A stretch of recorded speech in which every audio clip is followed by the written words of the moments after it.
welcome back. I just thought I would give a voiceover tour of this build. We're going to start by touring my most recent completion of the Deepstone Bazaar. Here you'll see the signs that describe what the Deepstone Bazaar is. And to the left, we're going to look at the general architecture of the building. I used wood columns here with stair banisters and wood posts to fill in the window of these large archways that I built out of adamant, combined with archways and regular granite columns. This building here, this part of the building, is called Eiwyll's Grumbling Gut. It'll cut away to a before of the area, and before was when I completed the exterior of this build. You can see it's very empty. I had a general idea of what I wanted it to be, but it wasn't fleshed out. We're gonna walk in, and to the left we'll see a king's brew tank along with the larger brew kettle, and I'm trying to show you here how high the ceilings are and that the lamps sit in the middle of the cross beams that I placed up there. So to the left you can walk up these step ladders that I made, because you can stack them on top of each other so that you can access the top of the brew tanks, which I think is really cool. Next to it is a kitchen. There are two kitchens in this mead hall. It has all the essentials needed to make the customers of this mead hall the food and the ale that they will drink. The general idea that I had for this was that they would come up to this counter, order their food, and then dwarves that are waiters essentially would serve the rest of the mead hall. And here I'm going to show you that I placed some vases and a stairway that goes up to the top of the king's brew tank, and you have a nice view of the additional seating for the pseudo second floor. And on the way back down you'll see the vases that I was talking about, along with the more VIP sitting area. And in this area I used the Eiwyll tables, which have the really nice linen on it, and another kitchen with a bar, and there are bar stools there as well, so that they can come and sit at the bar and have an ale and maybe eat a snack. So we're going to come around the side. You'll see some Gundorian shields that I hung up. I felt it was really fitting.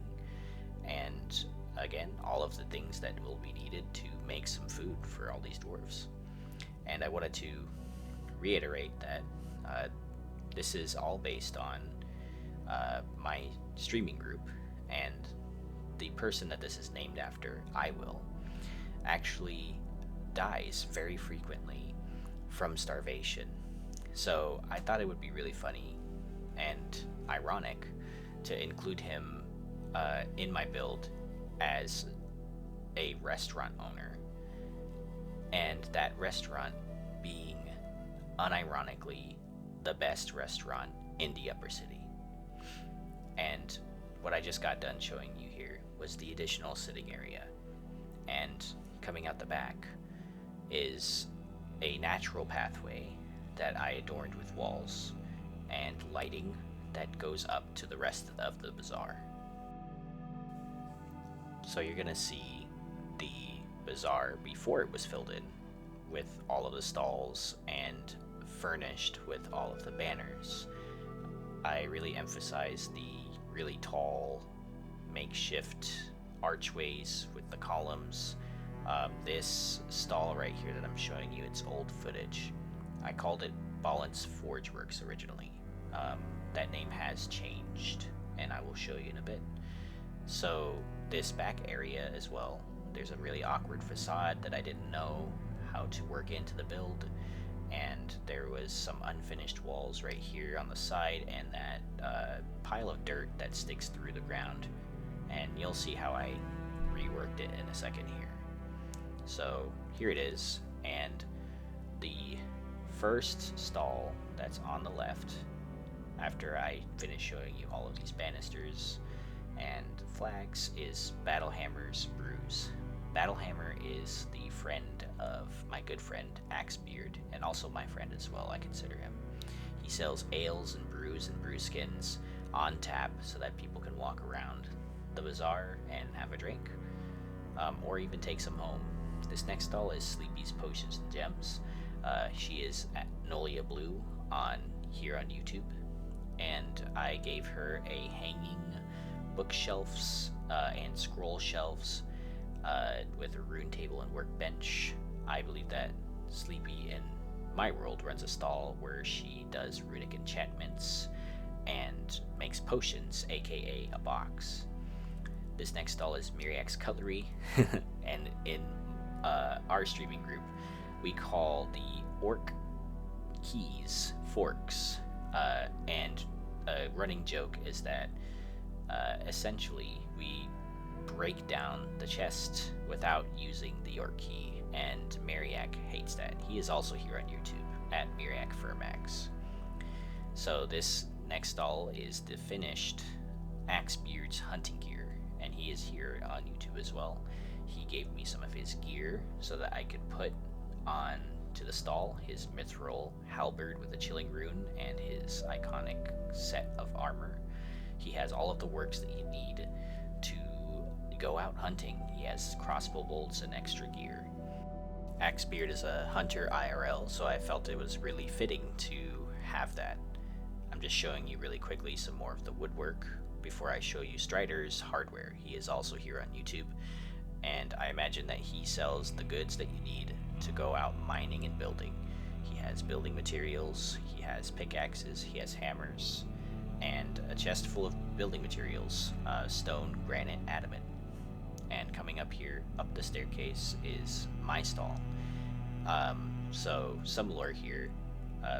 The facade there, I brought it out, I made it a fireplace, and my stall is actually called Firebeard's Goat Delights. And the lore there is that Axbeard runs a group in the Discord called Axbeard's Knuckle Brawlers, and goats are their friends, and it is considered a sin essentially to kill goats.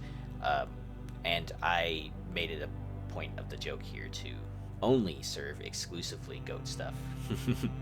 So yeah, that's the inner workings of the bazaar. I'm gonna walk through here and show you all of that on the way out. I think that the banisters and the rugs really bring it together, and I will walk out the other entrance to this. There is a very similar thing going on here as the first building.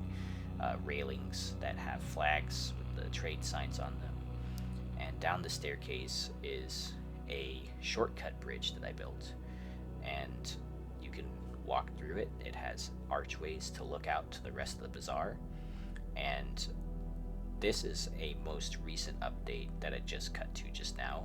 I added a bunch of railings to this staircase that is originally broken, and it was a pain in the butt kind of to get the staircase in there.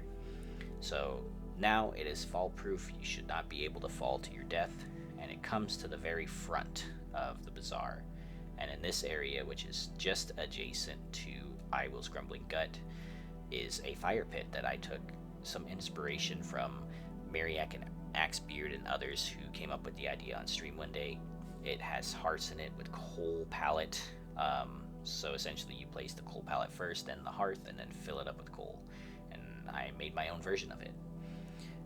So you can see some more with the bridge there. I brought out this facade that's usually there, and actually behind that is a grand hearth so that I can have hearth radius to build some more.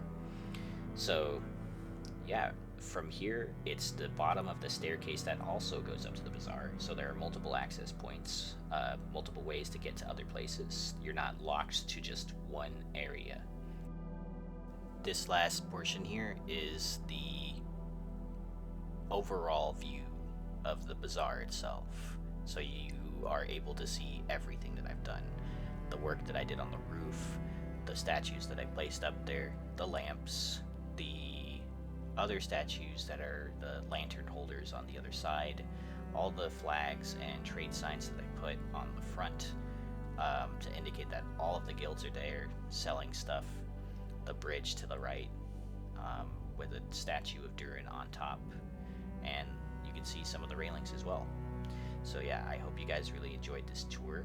I really appreciate you guys watching the video this far, and see you